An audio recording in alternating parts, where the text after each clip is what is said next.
Hello, I'm Kerri-Ann of H2 Consultancy and welcome to a little snippet of recruiter tips.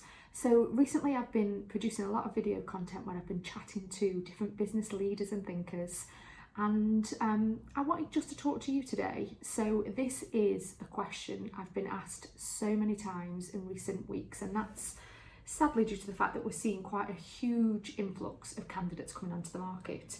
And that's how to stand out in your job search. So I thought I'd give you 5 quick tips to help you with your job searching process and hopefully allow you to, as they say, stand out in the crowd. I think it's really important at the moment that we do take some simple steps to allow you to be the first one that the recruiter or hiring manager sees. So hopefully these will help.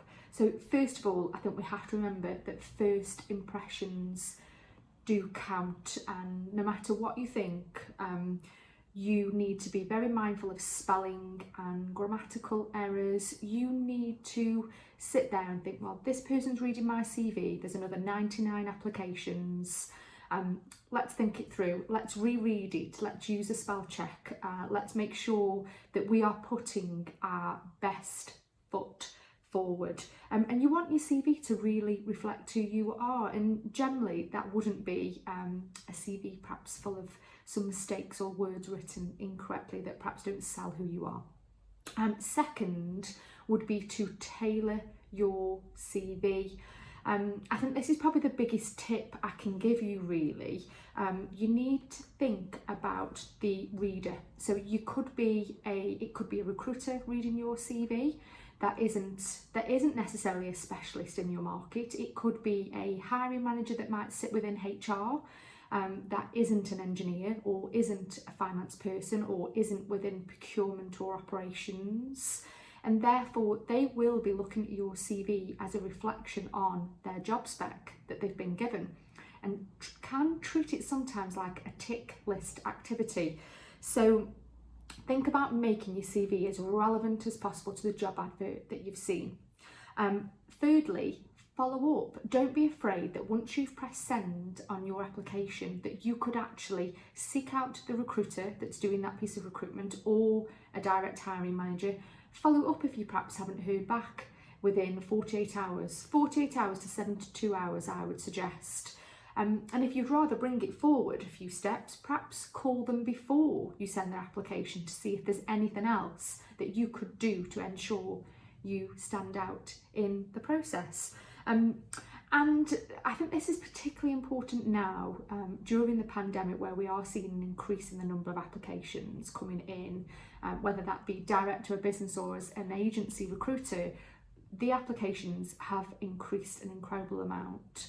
Consider using a cover note to really personalise your CV. Something a lot of job seekers perhaps aren't aware of is when you upload your CV to one of the many job websites, they do strip out quite a few elements and perhaps strip back the personality in your CV. So I think a covering letter is a great way to add in a bit more of you, make it human. Talk to them about why you're looking for that opportunity, what key elements you perhaps want to draw out from your CV. I think this will definitely help. And then lastly, and I always save this one to last, keep up the momentum, keep applying for jobs, and don't just look on job boards, look in your local press, look on LinkedIn, because you will find that there are businesses who are perhaps advertising local press about their growth and about their expansions, sectors that have done particularly well. Use LinkedIn, it's a great source of job advertisements. You'll also find, say, specialist recruiters in your area. So if you are, for example, finance, which is what I predominantly recruit, look for a finance specialist recruiter, talk to them, build a relationship. Hopefully those tips have helped, but I will just say, remain positive, keep going, keep the activity up, don't take a step back, and hopefully those 5 tips will actually help you in your job search. So thanks for listening. As ever, feel free to jump over to the YouTube channel and take a look at the other videos that I've recorded, and hopefully these few tips might make it a little easier. And if all else fails, pick up the phone and give me a call. I'd be delighted to have a chat with you.